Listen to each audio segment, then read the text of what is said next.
Very good afternoon, guys. So this is lecture number 10 of unit number 2, that is connection. So in this particular lecture we are going to deal about the important specification which is used in welding connections. Okay, so this is very important lecture. If you want to design the welded connection, then this lecture is very important for you, because if you left this lecture then you never design the welded connection, because this lecture confirm how to design the welded connection, what is the important criteria of IS 800 2007 which confirm the design specification of welded connection.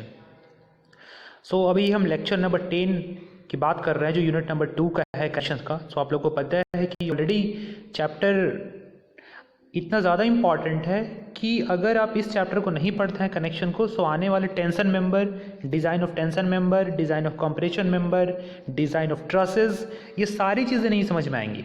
Because आपको connection ही नहीं समझ में आएगा तो design of tension and compression member तो दूर की बात हो जाती है, और डिज़ाइन ऑफ ट्रसेस, क्योंकि पूरे स्टील का जो मेंबर कनेक्ट ही होता है या तो वेल्ड से कनेक्ट होता है, या तो रिविट से कनेक्ट होता है, या फिर बोल्टेड से होता है. But right now riveted connection obsolete हो चुका है. मोस्टली जो होते हैं वेल्डिंग होते हैं और बोल्टिंग होते हैं. ओके, तो अभी हम उसमें सबसे इंपॉर्टेंट क्राइटेरियाज के बारे में पढ़ रहे हैं, वेल्डिंग्स के बारे में. सो आप सभी स्टूडेंट्स जो है इस लेक्चर को अच्छे से देखिएगा, और इसे प्रीवियस का लेक्चर जो लेक्चर नंबर 9 था जिसमें हम लोगों ने टाइप्स ऑफ वेल्डिंग कनेक्शन के बारे में पढ़ा था, उस लेक्चर को देखना मत भूलिएगा. ओके, तो चलिए स्टार्ट करते हैं अभी इस लेक्चर को हम लोग. सो देखिए अभी हम पढ़ने जा रहे हैं important specification for weldings. So this is very important lecture. So सबसे पहला जो इंपॉर्टेंट स्पेसिफिकेशन है, इस स्पेसिफिकेशन की बात करने से पहले सबसे पहले हम कुछ चीज़ आपको बता दें. यहाँ पे कुछ टर्म अभी यूटिलाइज किया जाएगा. उसमें सबसे पहला टर्म है पेनिट्रेशन के बारे में. ठीक है, इनकम्प्लीट पेनिट्रेशन और कंप्लीट पेनिट्रेशन के बारे में बात किया जाएगा. ठीक है, अगर आपने अभी तक के स्टील के लेक्चर्स को नहीं देखे हैं तो प्लीज़ उस लेक्चर को देखिए, तभी समझ में आएगा. अदरवाइज़ ये आपके दिमाग से ऊपर की ओर चला जाएगा, क्योंकि अब जो स्टार्ट हो चुका है अब आपको समझ में नहीं आएगा अगर पहले आप नहीं देखे हैं तो. ठीक है, सो इनकम्प्लीट पेनिट्रेशन और कंप्लीट पेनिट्रेशन क्या होता है. देखिए हम वेल्ड्स के अंदर में पढ़े थे बट जॉइंट के बारे में. मान लो कि हम यहाँ पे डबल वी बट जॉइंट का यूज़ कर रहे हैं. कैसा joint? Double V butt joint का यूज़ कर रहे हैं. ओके, यहाँ पे ठीक है, आप लोगों ने देखा था. अब डबल वी बट जॉइंट का यूज़ कर रहे हैं तो यहाँ पे क्या किया, दोनों को डबल वी बट जॉइंट बना दिए, और यहाँ पे हम क्या करते हैं, वेल्डिंग करते हैं दोनों साइड्स में. यहाँ पे क्या करते हैं, वेल्डिंग्स करते हैं दोनों साइड्स में. ओके, यहाँ पे वेल्डिंग करते हैं. सो ये क्या कहलाता है, डबल वी बट जॉइंट. ठीक है, इसी तरीके से अगर हम स्क्वायर की बात करें, तो दो स्क्वायर प्लेट्स हैं इस तरीके से, और यहाँ पे भी एक स्क्वायर प्लेट है डबल तरीके से, और दोनों को क्या करते हैं हम लोग, दोनों साइड से वेल्डिंग करते हैं. ये भी कहलाता है हमारा डबल स्क्वायर बट जॉइंट. आप लोगों ने देखा था लास्ट के लेक्चर्स में, मैंने बताया था. इस तरीके से डबल भी हो गया, डबल जे हो गया, डबल यू बट जॉइंट्स हो गया, डबल यू बट जॉइंट्स भी होता है. तो ये सारे जॉइंट्स हम लोगों ने देखा था. तो इसमें क्या होता है, जो फिलर मटेरियल होता है, मतलब जिससे हम वेल्डिंग करते हैं, जिस मटेरियल से, दो मटेरियल हो गया. एक कौन सा, एक जिस मटेरियल को कनेक्ट करना है, और एक जिस मटेरियल से हम वेल्डिंग कर रहे हैं, जिससे हम मेटलर्जिकल बॉन्ड बनाते हैं. तो ये वो वाला मटेरियल से है ना, मेटलर्जिकल जिससे बॉन्ड हम बना रहे हैं. तो अगर ये दोनों प्लेट को कंप्लीटली पेनिट्रेट कर जा रहा है, पूरा पेनिट्रेट कर जा रहा है, तो इसको हम लोग कहते हैं कंप्लीट पेनिट्रेशन. क्या कहते हैं, कंप्लीट पेनिट्रेशन. और ये तभी पॉसिबल है जब हमारा डबल वी बट जॉइंट होगा, या डबल स्क्वायर बट जॉइंट होगा, या डबल जे बट जॉइंट होगा. अगर डबल होगा उसी केसेस में ही हमारा कंप्लीट पेनिट्रेशन होगा. ये चीज़ ध्यान में रखिएगा. डबल पेनिट्रेशन कंप्लीटली तभी होगा जब डबल वी होगा, डबल स्क्वायर होगा, डबल जे होगा, डबल यू होगा, तभी हो पाएगा. ओके, तो इसको कहते हैं हम लोग कंप्लीट पेनिट्रेशन. अब समझिए इनकम्प्लीट पेनिट्रेशन क्या होता है. ठीक है, सो इनकम्प्लीट पेनिट्रेशन मतलब होता है कि मान लो कि हमारा जो मेंबर है इस तरीके से है ना, ये मेंबर है, ठीक है, और ये मेंबर है. ठीक है, अब हम सिर्फ यहाँ पे सिंगल यहाँ पे जॉइंटिंग कर रहे हैं, सिंगल टाइप में हम वेल्डिंग कर रहे हैं, सिंगल स्क्वायर जॉइंट्स कर रहे हैं. ठीक है, यहाँ पे तो आप बताओ क्या ये कंप्लीटली पेनिट्रेट हो रहा है? नहीं हो रहा है. So that is called incomplete penetration. ये है आपका सिंगल स्क्वायर बट जॉइंट. उसी तरीके से अगर बात करते हैं यहाँ पे वी की, है ना, तो मान लो कि आप भी एक साइड से बनाए और एक साइड से आपने ऐसा बनाया. अब मान लो कि यहाँ पे सॉरी ये एक्चुअली में थोड़ा सा फिगर ये हो गया। मान लो कि आप इस तरीके से बनाए ऐसा, क्या ना, इस तरीके से, है ना। आप मान लो फिर इस तरीके से ऐसे बनाए, इस तरीके से, है ना। अब यहाँ पे आपने फिलर मटेरियल से, मतलब वेल्डिंग जिससे करना है, अब उस मटेरियल से आपने यहाँ पे फिल किया एक साइड में। सो ये भी क्या है, सिंगल वी बट जॉइंट से, बट इन दी केसेस यहाँ पे कंप्लीटली पेनिट्रेट नहीं हो रहा है, ये कहलाएगा incomplete penetration. Okay, I think ये चीज़ आपको समझ में आ गया होगा, कंप्लीट पेनिट्रेशन और इनकम्प्लीट पेनिट्रेशन। इसलिए कि अभी इसका यूटिलाइज किया जाएगा, अभी जब हम बात करेंगे इसके अंदर में स्पेसिफिकेशन के बारे में तो इसका यूटिलाइज किया जाएगा, इसलिए इस टर्म को मैंने पहले ही बता दिया। इसलिए कि जब आप कहीं पढ़ोगे डायरेक्ट इनकम्प्लीट पेनिट्रेशन और कंप्लीट पेनिट्रेशन तो आपको समझ में नहीं आएगा, फिर आप कहोगे कि सर ये क्या हो रहा है इनकम्प्लीट और कंप्लीट पेनिट्रेशन। ओके, अब देखो यहाँ पे एक चीज़ समझना है आपको, थ्रॉट थिकनेस क्या होता है और इफेक्टिव थ्रॉट थिकनेस क्या होता है। ठीक है, मतलब जो भी हमारा वेल्ड का साइज होता है उसको हम इफेक्टिव थ्रॉट थिकनेस से स्पेसिफाई करते हैं। ओके, जो भी हम जिससे वेल्ड कर रहे हैं, जिस मटेरियल से, उस वेल्ड का जो थिकनेस होता है उसको हम इफेक्टिव थ्रॉट थिकनेस यानी वेल्ड साइज से डिनोट करते हैं। तो ये सारे टर्म यहाँ पे यूज होंगे। ओके, सो चलिए अब स्पेसिफिकेशन को हम स्टार्ट करते हैं। सो पहला इंपॉर्टेंट स्पेसिफिकेशन है, देखिए यहाँ पे जो वेल्ड है या वेल्डिंग जो कंफर्म किया जाता है IS 1816 और IS 9595 से, लेकिन बहुत सारे स्पेसिफिकेशंस हैं जो IS 800 2007 से डायरेक्टली लिए गए हैं। कहाँ से? इंडियन स्टैंडर्ड 800 2007 जो कि स्टील डिज़ाइन का कोड है, वहाँ से लिया गया है। और कुछ जो है वेल्ड और वेल्डिंग के अलग कोड है, सिर्फ और सिर्फ वेल्डिंग के बारे में कंफर्म करता है, ये यहाँ IS 816 IS 9595 से लिया गया है। ये स्पेशल वेल्डिंग का और इस पूरे स्टील स्ट्रक्चर का IS 800 2007, मतलब इस दोनों से इस स्पेसिफिकेशन को लिया गया है, वहाँ से इस स्पेसिफिकेशन को लिया गया है कि डिज़ाइन कैसे किया जाता है वेल्डिंग का। तो अगर हम बट वेल्ड की बात करें, किसकी बात करें? बट वेल्ड की। तो देखो बट वेल्ड में ये A नंबर मान लो और ये वाला जो है ये B नंबर है। ठीक है, जब आप लिखोगे नोट्स में तो A B करके लिखोगे। ठीक है, the size of butt weld shall be specified by the effective throat thickness. किसके द्वारा? इफेक्टिव थ्रॉट थिकनेस के द्वारा साइज ऑफ वेल्ड को डिनोट किया जाता है। In case of complete penetration, in case of complete penetration weld it shall be taken as a thickness of the thinner part joint. मतलब दो अगर हम प्लेट को ज्वाइन कर रहे हैं तो उसमें से जो थिकर होगा, सॉरी जो थिनर होगा, जो मतलब कम का होगा, मान लो कि 16 का कर रहे हैं और 18 का कर रहे हैं, तो 16 थिनर है तो 16 वाला पार्ट को हम कंसिडर करेंगे। ओके, इसको हम क्या कंसिडर करेंगे? थिकनेस ऑफ थिनर प्लेट को हम कंसिडर करेंगे हम। ठीक है, इसमें तो ये जो कंप्लीट पेनिट्रेशन का केस कौन कौन सा आता है? डबल यू मैंने बताया, डबल वी बताया, डबल जे बताया, डबल बेवल बट बताया वेल्ड, ये सब जो आता है यहाँ पे कंप्लीट पेनिट्रेशन के अंदर में आता है, जैसे कि मैंने आपको पहले ही बता दिया है। ओके, अब देखो आप इनकम्प्लीट पेनिट्रेशन के केस में क्या है। The effective throat thickness in case of incomplete penetration butt weld shall be taken as the minimum thickness of the weld metal common to the part joint, common to the part joint excluding reinforcement. In the absence of actual data, it may be taken as 5/8 of the thickness of the thinner material. मतलब जो thickness of thinner material है उसका 5/8 हम लोग लेते हैं क्या?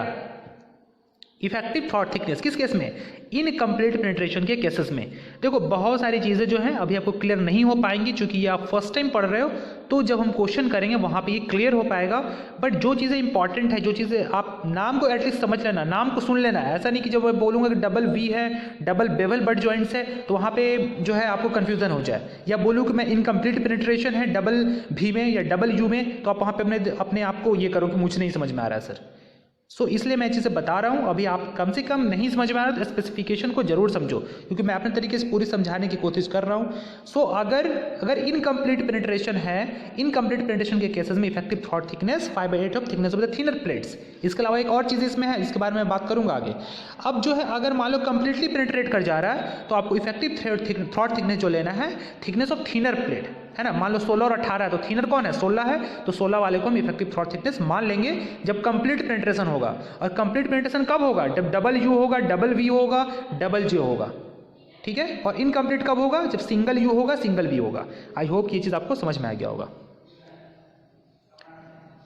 कुछ और है यहाँ पे देखिए, the effective length of the butt weld shall be taken as the length of the full size welds. ठीक है, ये सब चीज़ आप सुनते चलिए सिर्फ। ठीक है, जो इफेक्टिव लेंथ लेते हैं फुल साइज वेल्ड का लेंथ को हम लोग क्या करते हैं? लेते हैं the minimum length of butt weld shall B 4 times the size of the weld, है ना। जो मिनिमम लेंथ लेते हैं बट वेल्ड का, कम से कम जो होना चाहिए 4 times the size of the weld से छोटा नहीं होना चाहिए, है ना।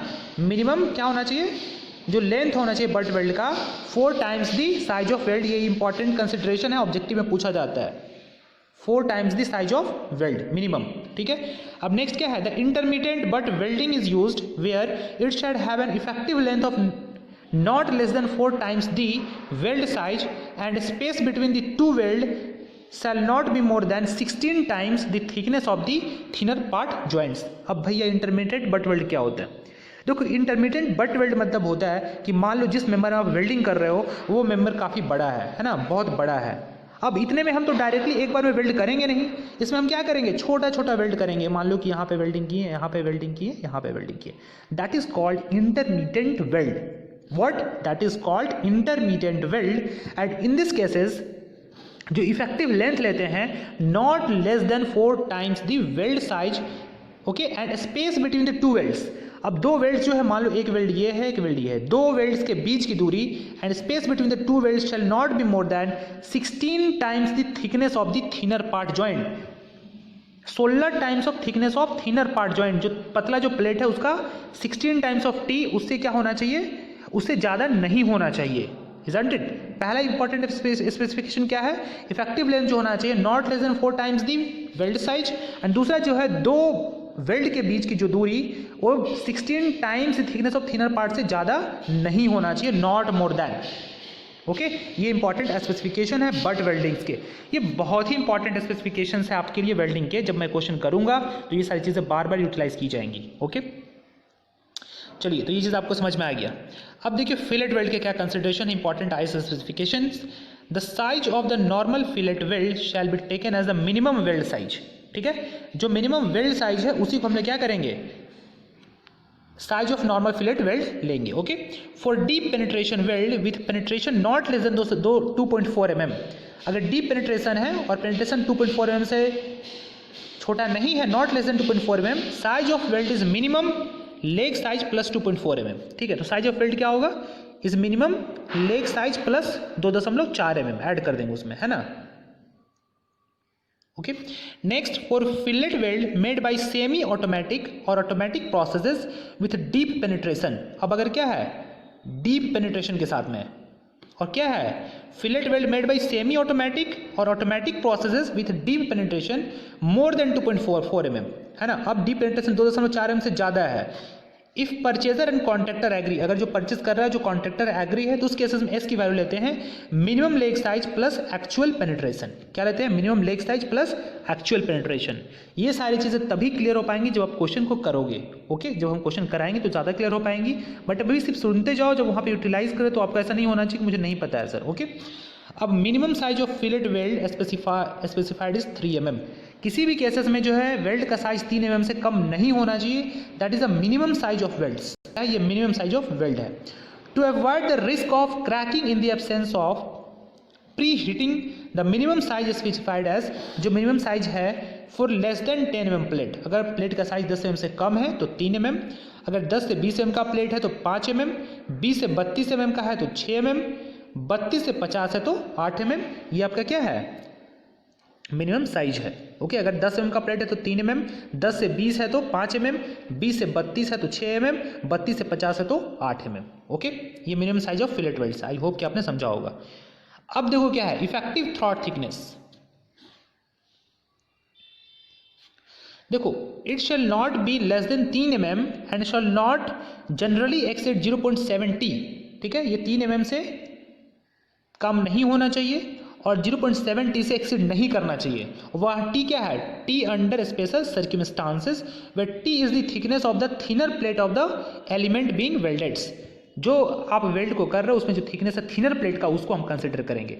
मतलब 3 mm से कम नहीं होना चाहिए और 0.7 times of thickness of thinner plate से ज़्यादा नहीं होना चाहिए। Okay, if the faces of the plate being welded are inclined to each other, मतलब अब दो मेंबर को हम कनेक्ट करने जा रहे हैं और दोनों एक दूसरे से इंक्लाइंड है, ठीक है, तो उस केसेस में जो इफेक्टिव थ्रॉट थिकनेस होता है टेकन एज के times the fillet weld size. जो आपका वेल्ड साइज है उसमें के टाइम्स मल्टीप्लाई करते हैं। के कांस्टेंट फैक्टर है जो डिपेंड करता है एंगल के जो फ्यूजन फेसेस है उसके इंक्लिनेशन पे। अब कितना होगा तो कितना लेंगे, अगर एंगल बिटवीन फ्यूजन फेसेस 60 से 90 डिग्री होगा तो के की वैल्यू हम 0.70 लेंगे। 91 से 100 के बीच में होगा तो 0.65 लेंगे।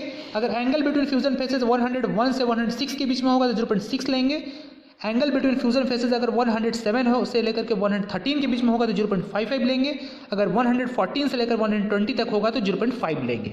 ओके, सो ये चीज़ें हैं। अगर प्लेट जो है या फ्यूजन फेसेस जो इंक्लाइंड्स है तो उस केसेस में हम इतना लेंगे वैल्यूज, इतना से मल्टीप्लाई करेंगे उसमें, है ना। जनरली 90 डिग्री है तो वहाँ पे 0.7 से हम लोग क्या करते हैं, मल्टीप्लाई करते हैं, है ना, मल्टीप्लाई उसमें करते हैं हम लोग। इफेक्टिव लेंथ क्या होता है, तो इफेक्टिव लेंथ जो है,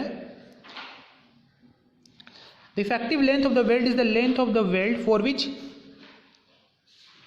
specified size and throat thickness exist। जो थ्रॉट थिकनेस के बारे में बताया था कि जितना वेल्ड का साइज हम लोग लेते हैं उसको हम थ्रॉट थिकनेस कहते हैं। तो ये जो होता है हम लोग उसको इफेक्टिव लेंथ से ये करते हैं। In drawing only effective length is shown. जो ड्राइंग्स होता है हमारा वेल्डिंग का उसमें हमें सिर्फ इफेक्टिव लेंथ शो किया जाता है, ठीक है। लेकिन जब हम वेल्डिंग करते हैं एक्चुअल में तो हमारा जो है उसमें 2 टाइम्स ऑफ जो हमारा साइज ऑफ वेल्ड है उसको ऐड करते हैं, ठीक है, वेल्डिंग के एक्चुअल वेल्डिंग के समय में। So while welding length made is equal to the effective length plus twice the size of weld, है ना, मतलब L+2S करेंगे, ठीक है ना। तो उसमें क्या करते हैं, 2 टाइम्स ऑफ वेल्ड साइज उसमें हम क्या करते हैं, ऐड कर देते हैं।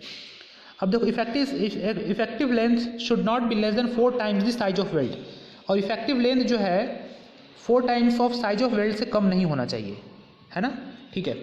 अब देखो लैप जॉइंट्स के लिए आईएस कंसिडरेशन है, आईएस 800 2007। लैप जॉइंट समझ रहे हो आप, 2 जॉइंट्स है, दोनों को एक दूसरे के ऊपर आप रख करके ज्वाइनिंग कर रहे हो तो उसके लिए क्या कंसिडरेशन है, तो इसके लिए है the minimum lap should be 4 times the thickness of the thinner part joint और 40 mm which ever is more. मान लो एक प्लेट है आपका 10 mm का, ठीक है, और एक प्लेट है, एक प्लेट जो है आपका 12 mm का, है ना। अब दोनों को आप ज्वाइन कर रहे हो, ठीक है, तो इसमें क्या लेना है, जो मिनिमम लैप लेना है should be 4 times the thickness of thinner part joints, है ना, द 4 × 10 मतलब जो आपका थिनर पार्ट है, और 40 mm which ever is more, दोनों में से जो ज़्यादा आएगा उसको हम मिनिमम लैप लेंथ लेंगे, ठीक है। The length of weld along either edge should not be less than the transverse spacing of welds. जो लेंथ ऑफ वेल्ड है along आइदर एजेस मतलब दोनों साइड में should not be less than the transverse spacing of weld. जो transverse उसका spacing है उसे क्या होना चाहिए, कम नहीं होना चाहिए, should not be less then.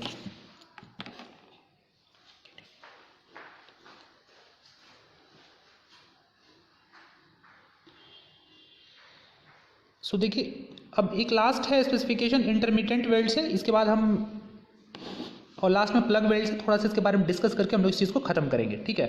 अब देखिए इंटरमीडिएट वेल्ड्स क्या होता है, length shell not be less then 4 times the weld size और 40 mm which ever is more, ठीक है। आप समझ ही रहे, length shell not be less then 4 times the weld size, weld का साइज से 4 टाइम्स वेल्ड साइज से कम नहीं होना चाहिए, और 40 mm which ever is more, उस दोनों में से जो ज़्यादा होगा उससे कम नहीं होना चाहिए, ठीक है। The minimum clear spacing of intermediate weld shall be 12T for compression, compression के लिए 12T जो क्लियर स्पेसिंग है, और 16T for tensile joints, tensile joints के लिए 16 times of T, where T is the thickness of the thinner plate joint. तो ठीक है, यहाँ पे जब भी हम T की बात कर रहे हैं इस केसेस में वहाँ पे thickness of thinner plate joint की बात हो रही है, ठीक है। The intermediate weld shall not be used in position subjected to, ये इंपॉर्टेंट है, इंटरमीडिएट का वेल्ड का यूज़ वहाँ नहीं किया जाता जहाँ पे डायनेमिक लोड्स है, रेपिटेटिव एंड अल्टरनेटिंग स्ट्रेसेस आते हैं, वहाँ पे यूज़ नहीं किया जाता है। और हम इंटरमीडिएट वेल्ड्स के बारे में बताए थे कि बहुत ज़्यादा बड़ा मेंबर है और वहाँ पे अगर हमको मेंबर में वेल्डिंग करना है तो बारी बारी से वेल्ड करते हैं, that is called intermediate weld. And last one is the plug welds. The effective area of plug weld shall be considered the nominal area of hole, है ना। जो नॉमिनल एरिया है होल का उसको हम लोग इफेक्टिव एरिया कंसिडर करते हैं प्लग वेल्ड के केसेस में। So that's it for this session. So thank you everyone for watching this. So God bless you all. Thank you everyone students. I hope कि आपने बहुत कुछ इस लेक्चर में सीखा होगा। Thank you everyone.